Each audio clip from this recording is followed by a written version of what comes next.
என் அன்புசார் பயிற்சியாளர்கள் அனைவருக்கும் வணக்கம். நான் உங்களின் தமிழ் சார்பன்.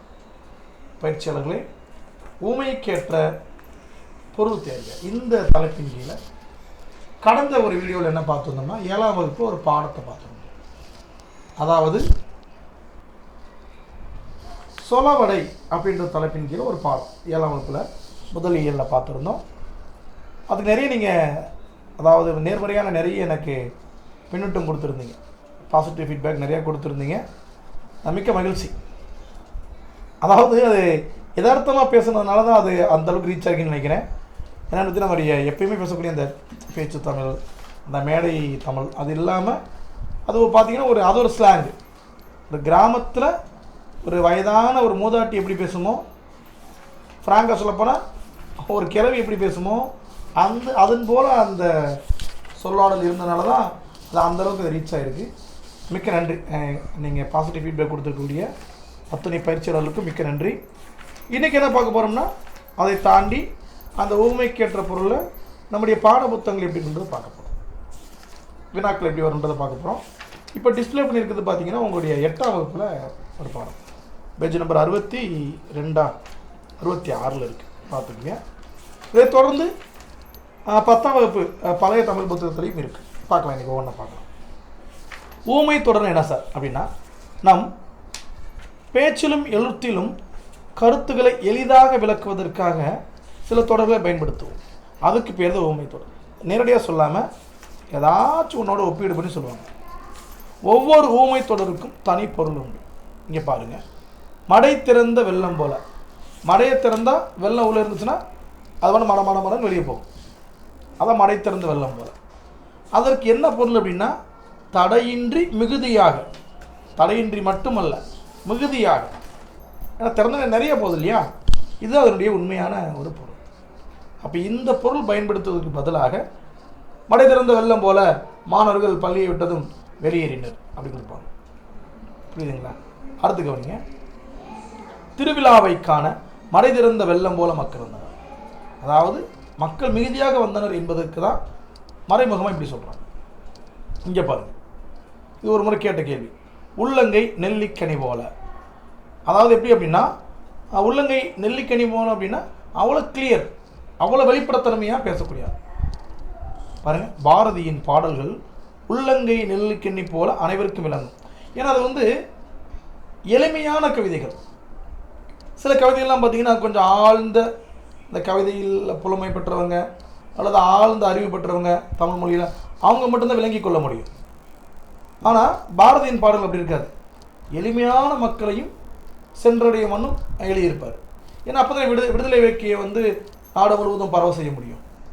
விடுதலை வேட்கை என்பது அதாவது பார்த்திங்கன்னா ஒரு அன்றாடங்காய்ச்சியிலிருந்து ஒரு எளிமையான மக்கள் வரைக்கும் அந்த பாடல்கள் சென்றடையணும். ஸோ அதனால தான் அவர் அப்படி எழுதியிருப்பார், வெளிப்படைத்தன்மையாக. உள்ளங்கை நெல்லிக்கனி போல. ரைட், ஓகேங்களா? அதுபோல் இருக்கக்கூடிய விஷயங்களை பார்க்க போகிறோம். இந்த 2 தான் ஒரு எக்ஸாம்பிள். இங்கே பாரு, காக்கை உட்கார பணம் பழம் விழுந்தது போல. காக்கை உட்கார பணம் பழம் விழுந்தது போல. இது என்ன சார் அர்த்தம் அப்படின்னா, இங்கே இருந்து பாருங்கள், இதில் எது சார் பொருந்தும் அப்படின்னா தற்செயல் நிகழ்வுக்கு பொருந்தும். தற்செயல் நிகழ்வு தான் அது. எதற்கு சார் அந்த பொருள் அப்படின்னா, பணம் பழம் நல்லா பழுத்துருச்சுன்னா அதுவே கனம் கூடி கீழே விழுந்துடும். ரைட்டுங்களா? காக்கை உட்காந்தாலும் விழுந்துடும். அப்போ என்ன அப்படின்னா, தற்செயலாக விழக்கூடிய அந்த பழத்தை காக்கா உட்காந்தனால தான் விழுந்துச்சு அப்படின்வாங்க. நம்முடைய மனிதர்கள் பல பேர் அப்படி தான். அதாவது ஒருவனுடைய முயற்சியின் காரணமாக மிகுந்த சிரத்தை எடுத்து அந்த செயலை பண்ணியிருப்பான். ஆனால் அவன் ஜெயிக்க போகிறான்னு தெரிஞ்ச உடனே இது என்னால் தான் நடந்துச்சு அப்படின்றாங்க ஒரே வார்த்தையில். புரியும் நினைக்கிறேன் உங்களுக்கு. முக்கியமாக அரசியல்வாதிகள், அங்கே இருக்க மக்கள் போராடி ஈராடி கரெக்டாக பார்த்தீங்கன்னா அதாவது ரொம்ப நாளாக கிடப்பில் போடப்பட்ட திட்டமாக இருக்கும். அது மக்கள் போராட்டத்தின் காரணமாக அது வெற்றி அடையும். ஆனால் வெற்றி அடையும் தெரிஞ்ச உடனே எல்லா கட்சிக்காரனுமே நாங்கள் தான் ஆரம்பித்து போராடணும் அப்படின்வாங்க. அதுதான் அதாவது தற்செயல் நிகழ்வு. தானாக நடந்ததை என்னால் தான் நடந்ததுன்ற மாதிரி சொல்கிறது. ரைட்டுங்களா? அடுத்து, கிணறு வெட்ட பூதம் கிளம்பியது போல. எதிர்பாராத நிகழ்வு. கிணறு வெட்டினா தண்ணி தான் வரணும். அன்எக்ஸ்பெக்டட் என்ன வந்துருச்சு, பூதம் வந்துருச்சு. அப்போ இது எதிர்பாராத நிகழ்வு. அடுத்து, பசுமரத்தாணி போல. அடிக்கடி இந்த வார்த்தையை பயன்படுத்துவாங்க இளைஞர்கள் அனைவரும். அதை என்ன சொல்லுவாங்க அப்படின்னா, பெரியோருக்குரிய அறிவுரைகளை பசுமரத்தாணி போல நெஞ்சில் நிறுத்தி செயல்பட வேண்டும் அப்படின்பாங்க. இப்போ பசுமரத்தாணி போல என்ன சார் அப்படின்னா, மனதில் பதிய வைத்தல். ஏன் சார் காஞ்சி போன மரத்தில் அடித்தா இறங்காதான்? இறங்கும், ஆனால் பச்சை மரம் உடனே இறங்கிடும். அதுபோல தான் இளைஞர்கள் பசுமையானவர்கள், வயதிலும் சரி, மனதனுடைய அந்த சிந்தனையிலும் சரி. அப்போ அந்த நேரத்தில் எந்த ஒரு கருத்துக்களை விதித்தாலும் டக்குன்னு அப்சர்வ் பண்ணிவிடுவாங்க. நல்லா பாருங்கள், எல்லா அரசியல்வாதிகளும் தங்களுடைய அந்த கொள்கைகளை எளிமையாக கொண்டு செல்வதற்கு இளைஞர்கள் தான் பயன்படுத்துகிறாங்க. ஐடி விங் அப்படின்றத பயன்படுத்துகிறாங்க. ஏன்னா அது எளிமையாக சென்றடையுது. அப்போ எளிதில் மனதில் பதிவதற்கு பயன்படுத்துகின்ற அந்த சொலவடை அல்லது ஓமைக்கேற்ற பொருள் என்னன்னு பார்த்தீங்கன்னா பசுமரத்தாணி போல. அடுத்து விழலுக்கு இறைத்த நீர் போல. அதாவது இதுக்கு என்ன சார் அர்த்தம் அப்படின்னா, பயனற்ற செயல். அதாவது விழலுக்கு இறைத்த நீர் போல. விழல் என்பது என்னன்னு பார்த்தீங்கன்னா ஒரு வகை புல். அது அப்போ இப்போ ஒரு நெல் வச்சுருக்கோம், நெல்லுக்கு தண்ணி பாய்ச்சினா நமக்கு பலன் கிடைக்கும். ஆனால் இந்த விழல் என்பது ஒரு பயனற்ற ஒரு பொருள். அதுக்கு தண்ணி இறைச்சி என்ன பண்ணுறது? பயன் இல்லை. அதனால் பயனற்ற செயல். எதுக்கு தேவையோ தண்ணீர் அதுக்கு தான் பயன்படுத்தணும். அடுத்த 5வது இதை பாருங்கள், நெல்லிக்காய் மூட்டையை கொட்டினார் போல். நெல்லிக்காய் மூட்டை கொட்ட என்னாகும்? அது பாட்டு கடை அங்கிட்டு ஓடும். அதாவது குவியலாக இல்லாமல் அது கோல வடிவத்தில் இருக்கிறனால கடை அங்கிட்டு ஓடும். அதனால் பார்த்தீங்கன்னா அது என்ன அர்த்தம்னா ஒற்றுமையின்மை, சிதறி செல்வது. புரியுதுங்களா? நெல்லிக்காய் மூட்டை கொட்டினார் போல் சகோதரர்கள் தங்களுக்குள் சண்டையிட்டு பிரிந்து சென்றனர் இப்படி சொல்லலாம். ரைட்டுங்களா? இப்போ அந்த 5க்கு உங்கள் அர்த்தம் புரிஞ்சுருக்குமே, புரியுதா? ஓகே, அடுத்து கவனிங்க. அடுத்து பாருங்கப்பா, கீழே சில பயிற்சிகள் கொடுத்துருக்காங்க.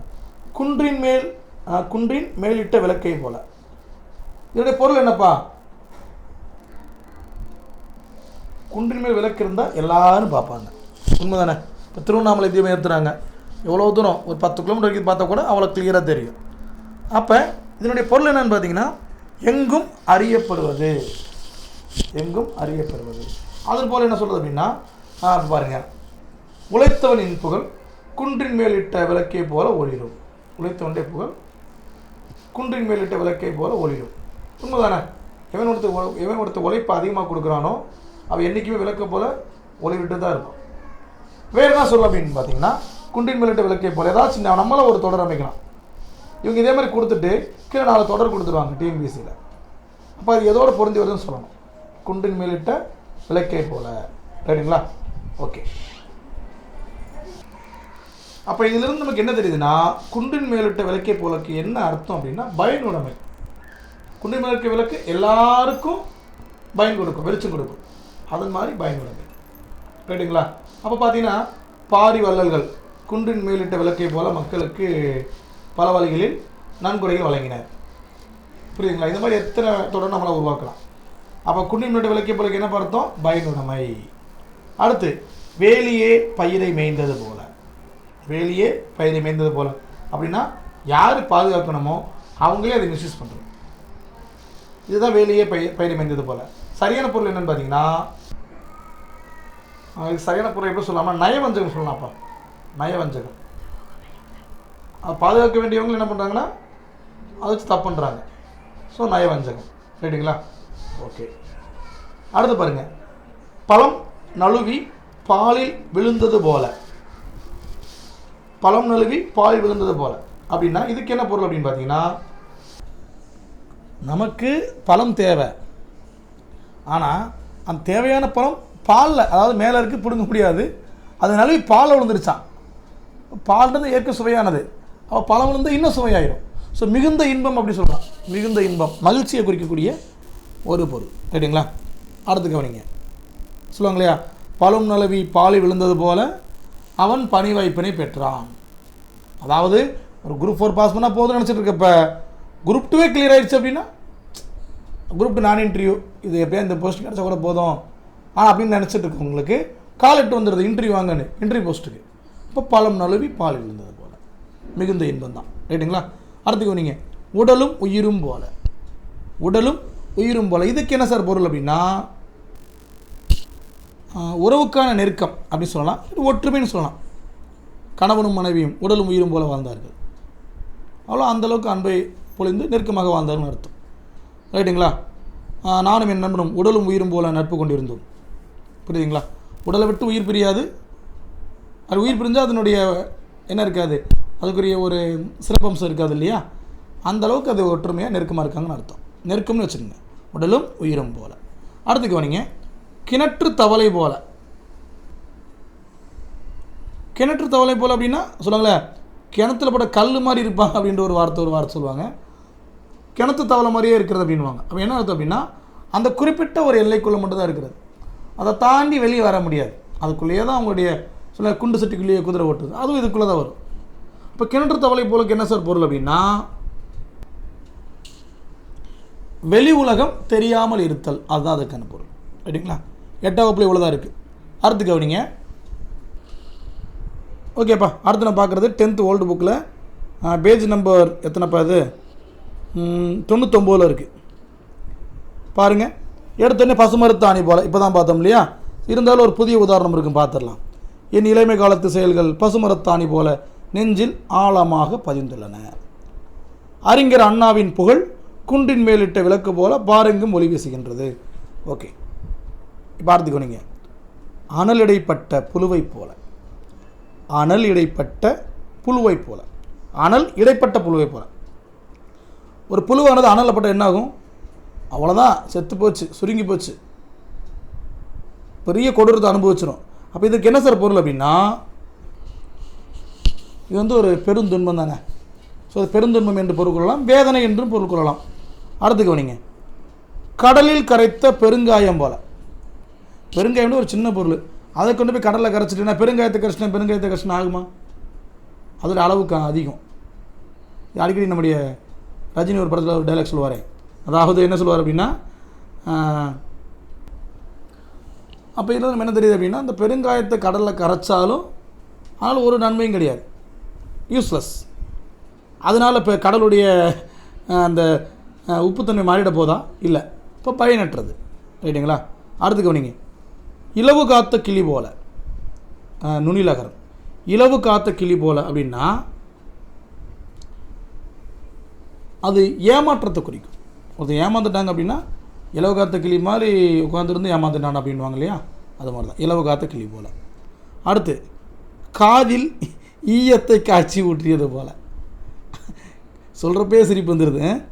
அடிக்கடி கவுண்டமணி சில சினிமாக்களில் பார்த்திங்கன்னா இந்த வரிகளை பயன்படுத்தியிருப்பார். உன் காதில் ஈயத்தை காய்ச்சி ஊற்று அப்படின்னுவார். காதில் ஈயத்தை காய்ச்சி ஊற்றுனா என்ன ஆகும்? அவ்வளோதான், காது போச்சு. அப்போ காதில் ஈயத்தை காய்ச்சி ஊற்றியது போலன்றதுக்கு என்ன பொருள் அப்படின்னு பார்த்தீங்கன்னா, இப்போ என்ன சார் பொருள் அப்படின்னா, காதில் ஈயத்தை காய்ச்சி ஊற்றுனா காது போயிடும். அப்போ அந்தளவுக்கு வெறுப்புக்கு ஒரு பொருளாக அதை சொல்லலாம். அடுத்து பாருங்கள், அடியற்ற மரம் போல். வடிவேல் டைலாக் தான் ஏன் வருது என்னென்னா, அதாவது பில்டிங் ஸ்ட்ராங்கு பேஸ்மெண்ட்டை வீக்குன்ற மாதிரி தான். அடியற்ற மரம் போல் அப்படின்னா கண்டிப்பாக வேர் இருந்தால் தான் மரம் நிற்கும், அடி பலம் இல்லை அப்படின்னா மரம் நிற்காது. அப்போ பேஸ்மெண்ட்டு இல்லை, அடிப்படை இல்லைன்னு அர்த்தம். ஸோ அடியற்ற மரம் போல் இதுக்கு என்ன பொருள் அப்படின்னா, வித்தவுட் ஸ்ட்ராங், வலிமையற்றன்னு அர்த்தம். ரைட்டுங்களா? அடுத்து கவனிங்க, மடை திறந்த வெள்ளம் போல், நம்ம ஏற்கனவே பார்த்துட்டோம், வேண்டாம். கல்மேல் எழுத்து போல, கல்மேல் எழுத்து போல. கல் மேலே எழுத்து இருந்தால் அவ்வளோ சீக்கிரம் அழிஞ்சிருமா? அழியாது. அதுக்குனால தான் நம்ம மக்கள் ஆரம்பத்தில் கல்வெட்டுகளில் எழுத்துக்களை செதுக்கி வச்சாங்க, ஓவியங்களை வரைஞ்சி வச்சாங்க. ஏன்னா இப்போயும் நம்ம என்ன பண்ணிகிட்டு இருக்கோம், பார்த்துட்ருக்கோம். 2000 ஆண்டுகளுக்கு 4000 ஆண்டுகளுக்கு முற்பட்ட ஓவியங்களையும் இப்போ நம்ம குகையில் பார்த்துட்ருக்கோம். உண்மைதானங்க? சித்தனவாசல் இந்த மாதிரி இடங்களை பார்த்துட்ருக்கோம். அப்போ இதுக்கு என்ன சார் பொருள்? கல் மேல் எழுத்து போல அப்படின்னா என்ன பொருள் அப்படின்னா, அதனுடைய நிலைப்புத்தன்மை, நிலையாக ஸ்டேபிளாக இருக்கிறதுக்கு தான் அப்படி சொல்கிறாங்க. ரைட்டுங்களா? அடுத்துக்கு நீங்கள் அத்தி பூத்தார் போல். அத்தி பூத்தார் மாதிரி என்றைக்கா ஒரு நாள் வராண்டா அப்படின்றாங்க. ஏன்னா அத்தி பூக்கிறது உடனே நடக்காது. அத்தி எத்தனை காலங்களுக்கு ஒரு முறை பூக்கும் தெரியுமா? அத்தி மரம் சொன்னால் நம்ப மாட்டீங்க. நான் ஒரு ஆர்டிக்கிள் அதை படித்தேன், நான் ஒரு கட்டுரையில் அதை வாசித்தேன். என்னென்னு பார்த்தீங்க அப்படின்னா, 50 ஆண்டுகளுக்கு ஒரு முறை, குறிஞ்சி மலர் கூட 12 ஆண்டுகளுக்கு ஒரு முறை, 50 ஆண்டுகளுக்கு ஒரு முறை தான் அத்தி மரம் பூக்குமா. பார்த்தீங்கன்னா ஒரு முறை அந்த மரம் பூத்து அடுத்த முறை பூக்கிறதுக்குள்ளே ஒரு ஜென்ரேஷனை கூட முடிஞ்சு போயிடலாம். இப்போ சராசரி வயது பார்த்திங்கன்னா 60 அந்த ரேஞ்சு ஓடிட்டு இருக்கு இல்லையா. அதனால் இந்தியோடைய சராசரி வயது 73. ஆனால் 73க்குலாம் இப்போ இல்லை, 60 65க்குள்ளே கிளம்பிடுறாங்க. அப்போ 50 ஆண்டுகளுக்கு ஒரு முறை தான் பூக்கணும்னு கொடுத்துருக்காங்க. இதில் ஏதாவது முரண் இருந்தால் நீங்கள் தாராளமாக என்ன பண்ணாங்க அப்படின்னா கீழே கமெண்ட் பாக்ஸில் கொடுங்க. நான் படித்த கட்டுரையில் 50 ஆண்டுகளுக்கு ஒரு முறை தான் அத்தி மரம் பூக்குன்னு பார்த்துருக்கேன். ரைட்டுங்களா. அடுத்துப்பா, மழைக்கான பயிர் போல். சரி, சொல்ல மறந்துட்டேன். அத்தி பூத்தார் போலன்ற என்ன பொருள் அப்படின்னா ரொம்ப ரேர். அப்போ அரிதான விஷயங்களுக்கு அதை ஒரு பொருளாக சொல்லுவாங்க. அரிதான விஷயங்கள்னு சொல்லிக்கலாம். ரைட்டுங்களா. ஓகே, அடுத்து கவனிங்கப்பா. அடுத்து பார்த்தீங்கன்னா மழை காணா பயிர் போல, வானம் பார்த்த பூமி போல. இந்த 2 டைலாக் அப்போ கேள்விப்பட்டிருப்போம். வானம் பார்த்த கரிசக்காடு. ஓகே, இந்த வரிகள் எல்லாமே கேள்விப்பட்ட வரிகள் தான். மழை காணா பயிர் போல. மழை காணாத பயிர் எப்படி சார் இருக்கும்? வாடி இருக்கும். வாடுதல் அப்படின்ற ஒரு பொருளில் தான் பார்த்தீங்கன்னா மழைக்கான பயிர் போல. பார்த்தீங்கன்னா வறுமையின் காரணமாக மழைக்கான பயிர் போல் பல ஆண்டுகள் அவன் ரொம்ப முடங்கி கிடக்கிறான். அந்த மாதிரி ஒரு பொருளில் வரும். ரைட்டுங்களா. இன்னும் கொஞ்சம் ஆழமாக பார்த்தோம் அப்படின்னா துன்பம், ஏமாற்றம் இதெல்லாமே அதனுடைய ஒட்டிய பொருட்கள் தான். ரைட்டுங்களா. மழைக்கான பயிர் போல என்பது வருத்தத்தை குறிக்கக்கூடிய ஒரு பொருள் தான். ரைட்டுங்களா. அடுத்து மலரும் மனமும் போல. மலரிலிருந்து மனம் பிரிக்க முடியுமா? முடியாது. மலர் என்றால் கண்டிப்பாக மனம் உண்டு, பிரிக்க முடியாது. அப்போ மலரும் மனமும் போல என்பதற்கு என்ன பொருள் அப்படின்னு பார்த்தீங்கன்னா பிரிக்க இயலாமை. அதாவது அதை பிரித்து பார்க்க முடியாது. இப்படி கூட சொல்லலாம், ஒற்றுமைன்னு கூட சொல்லலாம். ஒற்றுமை கூட மலரும் மனம் போல ரெண்டு ஒன்று தானே இருக்குது, ஒன்றா தான் இருக்குது. அடுத்த கவனிங்க. வேலியே பயிரை மேய்ந்தது போல் பார்த்துட்டு ஏற்கனவே வேண்டாம். அடுத்த கவனிங்க. கீரியும் பாம்பும் போல. அதாவது எதிர்ப்புத்தன்மை, எதிரி. கீரியும் பாம்பும் போல். எப்போ பார்த்தாலும் அந்த அப்பனும் பிள்ளையும் கீரியும் பாம்பு மாதிரி இருக்காங்களா. இந்த அம்மாவுக்கு மகளுக்கு சுத்தமாக சேர மாட்டேன்டுறான். இன்னொன்று அவங்களுக்கெல்லாம் சேர்ந்துடும். அத்தையும் மருமகளும் கீரி பாம்பு மாதிரி இருக்காங்களா அப்படின்னுவாங்க. உண்மைதான். ஏற்கனவே பற்றி 90% வீட்டில் அப்படி தான் இருக்குது. அத்தைக்கும் மருமகளுக்கும் கீரி பாம்பாக தான் இருக்குது. ரைட்டுங்களா. அது என்னன்னு தெரியல. பூர்வ ஜென்ம பகை போல், கீரியும் பாம்பும் போல். ஸோ இதுக்கு என்ன பொருள் அப்படின்னு பார்த்தீங்கன்னா பகை அப்படின்னு சொல்லிக்கலாம். இதை பார்த்துட்டோம்ப்பா. உள்ளங்கை நெல்லிக்கிணி போல் வெளிப்படைத்தன்மை ஆல்ரெடி பார்த்துட்டோம். கிணற்று தவளை போலையும் பார்த்துட்டோம். ரைட்டுங்களா. நிலவும் வானும் போல. நிலவும் வானும் போல இதுக்கு என்ன சார் பொருள் அப்படின்னா வித்தியாசமான ஒரு வார்த்தை. இது ஒன்று மட்டும் உங்களுக்கு ஹோம்ஒர்க் கொடுத்துருவோமா? எல்லாத்தையும் நம்மளே சொல்லிட்டோன்னா உங்களுக்கு ஒரு ஆர்வம் இருக்காது, உங்களுக்கு தேடல் இருக்கணும் அல்லவா. நிலவும் வானும் போல் இது எந்த பொருளில் வரும் அப்படின்னு தேடி பாருங்க. ரைட்டுங்களா. பாட்டில் நினச்சிக்காதீங்க. ஜனகராஜ் பண்ண நிலாது வானத்து மேலே அதெல்லாம் கிடையாது. நிலா வானத்து மேலே தெரியும். அதுக்கு என்ன பொருள் கேட்டிருக்கேன். ரைட்டுங்களா. அடுத்து பார்த்தீங்கன்னா இதே 10வது புத்தகத்தில் பக்க எண் பார்த்தீங்கன்னா 122 ஒரு 13 தொடர் கொடுத்துருப்பாங்க. அதனுடைய பொருள் பார்க்க போகிறோம். ரைட்டுங்களா. அது பார்த்தீங்கன்னா சொலவடை மாதிரி இருக்காது. ஆனால் பார்த்தீங்கன்னா ஒரு வித்தியாசமான வார்த்தை பயன்படுத்தியிருப்பாங்க. சரியான பொருளுக்கு வேறு விதமான வார்த்தைகள் சில தொடரில் பயன்படுத்தியிருப்பாங்க. இதை மரபு தொடர்னு சொல்லுவாங்க. பாருங்களேன். ஆயிரங்காலத்து பயிர் சொல்லுவாங்க இல்லையா. கணவனும் மனைவியும் ஆயிரங்காலத்து பயிர் போல் வரணும். ஏன்னா ஆயிரங்காலத்து பயிர் என்பது நீண்ட காலமாக இருக்கக்கூடியது. நீண்ட காலத்துக்கு அது லைஃப் ஸ்பேன், அந்த ஆயுள் நீண்ட காலத்துக்கு இருக்கும். அப்போ அது ஆயிரங்காலத்து பயிர் எனலாம் அப்படின்வாங்க. எடுப்பார் கைப்பிள்ளை அப்படின்னா தன் சிந்தனை சொல் பேச்சு கேட்குறது. அடிக்கடி ஒரு வார்த்தை பயன்படுத்துவாங்க இல்லையா. ஒன்று சொல் புத்தி இருக்கணும், சுய புத்தி இருக்கணும் அப்படின்வாங்க இல்லையா. அப்படி இல்லாமல் யார் என்ன சொன்னாலும் அப்படி தலையாட்டிடுறது. 9 ஆமா சாமி போடுறது. அதை எடுப்பார் கைப்பிள்ளை. தன் சிந்தனையின்றி சொல்பவர் பேச்சை கேட்டு நடப்பவர். ரொம்ப முக்கியமான ஒரு தொடர். 8 சுரைக்காய் கறிக்கு உதவாது. என்னதான் இதயத்தின் பற்றி பாதுகாப்புகளை பற்றி படிச்சுக்கிட்டே தெரிஞ்சாலும் திடீர்னு வீட்டில் இருக்க ஒருத்தருக்கு ஒரு இதய அடிப்பு ஏற்படுறப்ப நீங்கள் படிச்சுட்ட கல்வி பயன்படணும். பயன்படலைன்னா 8 சுரைக்காய் கறிக்கு உதவாது. படிப்பறிவு இல்லாத, அதாவது பட்டறிவு இல்லாத படிப்பறிவு, ப்ராக்டிக்கல் இல்லாத தியரி மாதிரி தான். உண்மைதான்ப்பா. இந்த காலத்தை அப்போ தான் நிறைய படிக்கிறாங்க. ஆனால் என்னென்ன அதனுடைய டே டு லைஃப்பில் அப்ளை பண்ணுறாங்கன்னா பண்ணுறதில்லை. பண்ணால் நல்லாயிருக்கும். ரைட்டுங்களா. நம்முடைய வள்ளுவர் அழகாக சொல்லுவார் இல்லையா. கற்க கசடற கற்றவை நிற்க அதற்கத்தக கற்றுக்கோ, அதுக்கப்புறம் அதுபடி வாழை கற்றுக்கோ அப்படின்னு சொல்லியிருக்காரு. ஆனால் நம்ம கற்றுக்குறோம், ஆனால் வாழை கற்றுக்குறோமான்னு தெரியல. Right, okay. அடுத்து கவனிங்க. அவளை நினைத்து உருளை இடித்தாளாம். அவளை நினைத்து உருளை இடித்து, நல்லா கவனிங்க. இதுக்கு என்ன பொருள் அப்படின்னா, எண்ணமும் செயலும் ஒத்து வராது. நினைக்கிறது ஒன்றா இருக்கும், நடக்கிறது ஒன்றா, அதாவது செய்கிறது ஒன்றா இருக்கும். சொல்லுங்கள், ஏண்டா சித்தன் போக்கு சிவன் போக்கு மாதிரி இருக்கு அப்படின்வான். என்னென்னா அவன் நினைக்கிறது, ஆனால் அவங்க பண்ணுற ஒர்க் வேறு. அதாவது மேடையில் ஏறுறதுன்னு வீரவசனமாக பேசுகிறது, அப்படி இருக்கணும் இப்படி இருக்கணும் அப்படி சொல்லி கொடுறது. மேடையோட கீழே இருக்கணும் உடனே அவன் இஷ்டத்துக்கு தெரிவான். இது பலருக்கு பொருந்தும். அதான் சொல்லுவாங்க, அவளை நினைத்து உருளை இடைத்தல் அப்படின்ற பொருள் சொல்லுவாங்க. அடுத்து பாருங்கள், முதலை கண்ணீர், பொய் அழுகை. இதுக்கு இன்னொன்று சொல்லுவாங்க, ஆடு நனையுதுன்னு ஓனான் அழுதுதான் அப்படின்வாங்க. அதுவும் பொய் அழுகை. அந்த பொய்யை வெளிப்படுத்தும் விதமாக இந்த மாதிரி தொடர்கள் பயன்படுத்தப்படும். முதலை கண்ணீர் வடிக்குமா? வடித்தாலும் தெரியாது, ஆற்றுக்குள்ளே தான் இருக்குது. அப்போ அது முதலே கண்ணீரா இல்லை அது தண்ணீரான்னு தெரியாது. அப்போ அது பொய் அழுகை. அடுத்து கவனிங்க, அவசர கொடுக்கை. அவசர கொடுக்கைனா எண்ணி துணியாதார். முந்திரி கூட மாதிரி பேசாதார் அப்படின்வாங்க. அவசரப்பட்டு பேசுறது. அதுக்கு என்ன பொருள் அப்படின்னா, எண்ணி துணியாதார். நினச்சதை பண்ணுறதுக்கு தைரியம் இல்லாத என்ன பண்ணுவாங்க, அவசர கொடுக்கத்தனமாக இருப்பாங்க அப்படின்ற மாதிரி சொல்லியிருக்காங்க. அடுத்து ஆகாய தாமரை. ஆகாயத்தில் தாமரை இருக்குமா? இருக்காது இல்லையா? அது நீர்நிலைகளில் தான் இருக்கும். அப்போ இல்லாத ஒன்று சொல்கிறது, சொல்கிறது எல்லாமே ஆகாய தாமரை மாதிரி இருக்கடா அப்படின்னா இல்லாத ஒன்று சொல்கிறதுன்னு அர்த்தம். அடுத்த வார்த்தையை விட்டு நோக்குங்க. இது நம்ம அடிக்கடி சினிமாக்களை பார்த்துருப்போம். என்ன சொன்னாங்கன்னா, ஏய் கம்பி நீட்டிட்டாண்டாவேன் அப்படின்வான். கம்பி என்ன சார், கம்பி நீட்டால் காயம் பட்டுரும். அந்த கம்பி நீட்டு இல்லை. சொல்லிக்கொள்ளாமல் ஒருத்தன் போயிட்டான் அப்படின்னா, டேய் பார்த்தியா வழக்கு மேலே கம்பி நீட்டிட்டாண்டா அப்படின்வாங்க. சொல்லிக்கொள்ளாமல் போகிறது தான் அப்படி சொல்லுவாங்க. தாளம் போடுதல் சொல்லுவாங்களா, டேய் சரியான ஜிங்ஸா அப்படின்வான். ஜிங்ஸா அப்படின்னு என்ன அர்த்தம்னா தாளம் போகுது. என்ன சொல்லுவாங்க, அது நம்முடைய நாடகத்தில் கூட ஒரு இசைக்கருவி பயன்படுத்துவாங்க இல்லையா, அதுக்கு பேர் என்ன பேர்?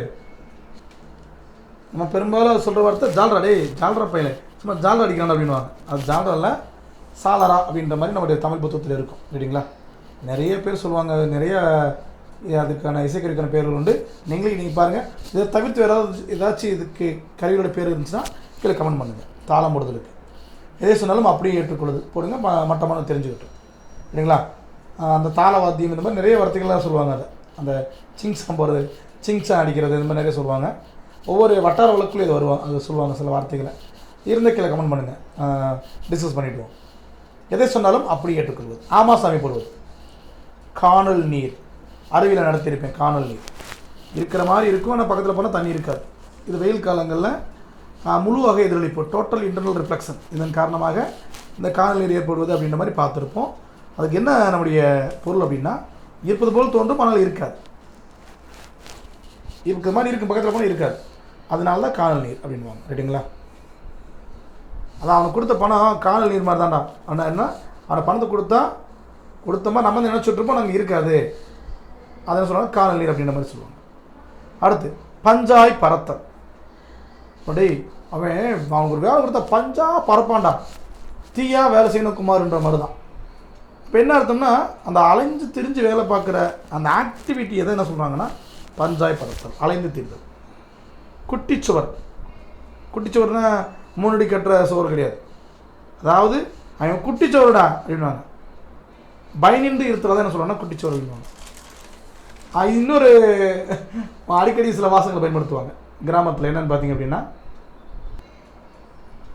அந்த திட்டில் நம்மளும் வாங்கியிருக்கோம். என்ன சொல்கிறேன், கழுதை கெட்டால் குட்டி சவர் அப்படின்வாங்க. கழுதை கெட்டு போனால் எங்கே இருக்கும், குட்டி சவர் நிற்குமா, அதுக்கு சொல்லுவாங்க. இப்போ குட்டி சவர் என்பது பயனிட்டு இருத்தல். சரிங்களா? எங்கேப்பா உங்கள் வீட்டில் பையனை, கழுது கட்ட குட்டி சவர் அங்கே போய் பாருங்க இருப்பான் அப்படின்வாங்க. அந்த மாதிரி. அடுத்து கொட்டி அளத்தல், மிகுதியாக பேசுகிறேன் சொல்லுவாங்க. அதுமாதிரி கொட்டி அளக்கிறான், அள்ளி விடுறாண்டா அப்படின்வாங்க. அள்ளி விடுறான்னு என்ன அர்த்தம், அதாவது பொய்யா சொல்கிறானோ இல்லையோ ரொம்ப பேசுகிறான்டா, அவன் டே ரொம்ப பேசுகிறான்டா, கொட்டி அளக்கிறான்டா அப்படின்ற மாதிரி சில வட்டார வழக்கு பயன்படுத்துவாங்க. மிகுதியாக பேசுறது தான் அந்த பொருளை சொல்லுவாங்க. ஓகேப்பா, இன்றைக்கி நல்லா நிறைய விஷயங்கள் பார்த்துட்டோம். அப்படி தானே? ஓகே, இப்போ இருக்கிறத நீங்கள் பாருங்கள். அந்த கமெண்டில் நான் கொடுத்த ஹோம்ஒர்க்குக்கு என்ன பண்ணுங்கள் அப்படின்னா, அதற்கான சரியான வார்த்தைகளை பிரதிவிடுங்க. மீதி இருக்கக்கூடிய விஷயங்களையும் புது புது வார்த்தைகளையும் அடுத்தடுத்த வீடியோக்குள்ளே பார்க்கலாம். போட்டித் தேர்வில் கேட்கப்பட்ட வினாக்களையும் என்ன பண்ணிடலாம்னா அடுத்தடுத்த வீடியோக்குள்ளே பார்க்கலாம். ரைட்டுங்களா? வகுப்பு நல்லா எடுத்தால் தயவுசெய்து ஒரு லைக் பண்ணுங்கள். ஏன்னா நீங்கள் லைக் பண்ணது வச்சு தான் நான் அடுத்த முறை தமிழ் வகுப்புகளை தொடரலாமா இல்லை வேண்டாமான்றது அது உங்களுடைய இதில் தான் இருக்குது. நீங்கள் கொடுக்கக்கூடிய அந்த ஆதரவில் தான் இருக்குது. ஓகே, நன்றிப்பா, வாழ்த்துக்கள்.